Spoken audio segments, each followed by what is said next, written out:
And today, like I lived it all the way through my life. Our children have to live in the two worlds. We can't go back to bow and arrow, even if we want to. We can't be somebody else who we're not. So we tell our kids, respect your elders, go back to the land, learn about your culture. At the same time, we tell them, go to school, get a higher education so you can make it in this world. So we got caught in between. I got caught in between as I grow up, and it still is. But I think in these both worlds, we're not perfect, and this is not perfect either. So we have to use a good tools from each end and go forward. And that's the only way. That's how we explain it to them, and so they can cope in this world and make a better decision. Right now in Arctic Village, like earlier. When the gas price went up, it went up to $10 a gallon. It never went back down. Even everywhere else, the gas went back down, but not Arctic Village. It's still $10 a gallon. I don't know what's going to happen now. But that's the kind of deal we have to deal with in Arctic Village because we're so remote, and then we still have to use gas on some, for our motors and stuff like that. But it affects us in that way too. But most of it, like I said, 75% is from subsistence. So it's really good. I like that living in Arctic Village because I just have a little cabin, which is 20 by 20, and they're talking about running water. I said, no, I don't need running water.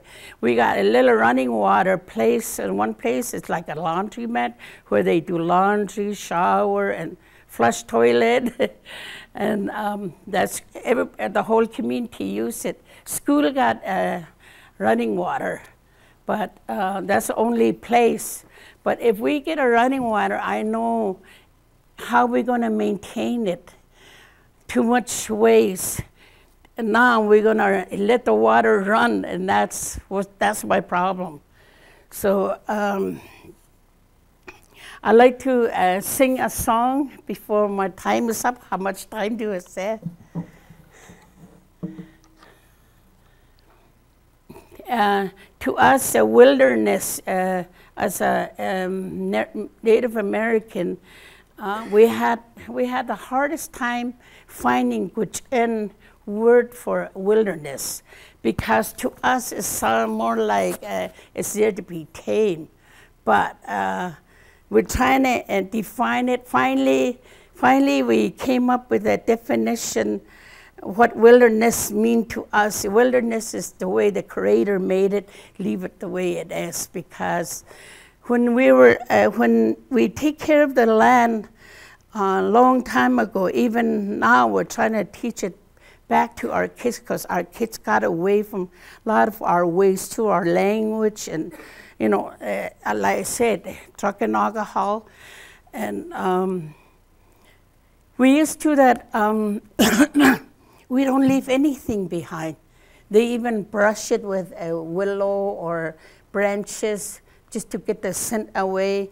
And the bones that left behind, we put in a puddle or stream or river or lake. It's good for fish, and it doesn't leave behind a scent. So that's how careful we used to be, and we leave it like the way it is when we leave our camp, and so we don't leave any evidence behind.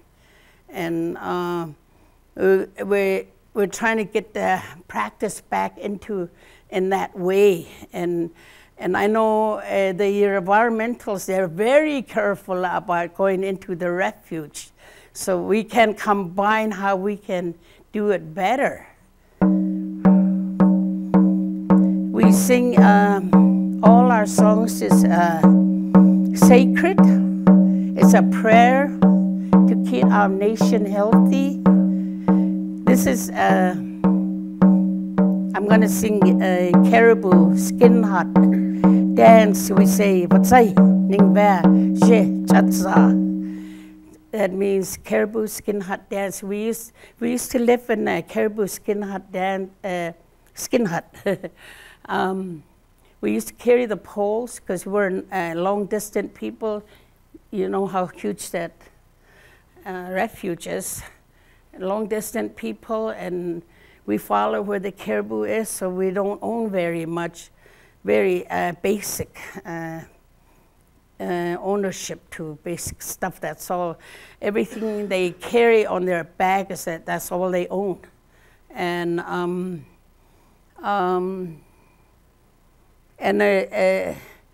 our people used to be lots of us up in that area a long time ago. And like he said about the Native American talking about how plenty there was before, we have the same story too. Every springtime when the birds and ducks come back up to our area, when the sun starts coming up, more and more birds and ducks come in. They say it was so loud you can't even talk normal back to each other. They said you practically have to yell at each other to hear each other because they're so noisy out there. And then they said that when the springtime, when fish move, or fall time, they said the water even trickles. That's how much fish there was. And then when ducks and birds come in, they even said it'd make even shadow over the land. And now after the contact, we lost all that. And I feel like since we're protecting the refuge, I think more life is coming back, more prayers. And this is welcome song. I welcome you to Arctic Village. I welcome you to Arctic National Wildlife Refuge. I welcome you to Bruce Museum. Thank you for all your welcome. Hey, hey, ha, hey, hey, hey, ha, hey, ha, hey.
But again, climate change, global warming is real in the Arctic, and it's affecting our way of life as Cochin people, because animal, you know, that climate change, like middle of the winter we had rain. That means it got on willow and the willow froze, and it's hard for rabbit to get to their food. And then at one time, 3-4 years ago, the snow didn't come in time. That means the ground is freezing deeper. The lake or the rivers freeze deeper, so it freeze out some fish spawn, fish out of the river or lake. And then when it freezes deeper, it affects a hibernating animal like polar bears and grizzlies and beaver and muskrat and all those, they get called out too. So all that is issue to us. And a lot of time we use a fur, like beaver fur we have, and a fur around our hood to keep the frost out of our face. All that we need, but then sometimes the fur is not that good. When it's too warm, the fur stays short. And when it's cold, it gets nice and fluffy and long, so the animal would stay warm. And each spring, they lose all their hair and start new hair again. Same thing with caribou. So when weather is not normal, then that get to be a problem for the animal. In many ways, it's a problem in the Arctic. It is really real. And climate change, I would say we had to do our part. It had to come from our living room, I guess. I do my own recycle in my own house. It's not even a chore to me. It's something that my way of life. And if we just make it our way of life instead of doing somebody a favor or whatever, I think we can do it. And, just reuse, reduce, and even refuse these bad stuff. So that's the way we can make things a lot better.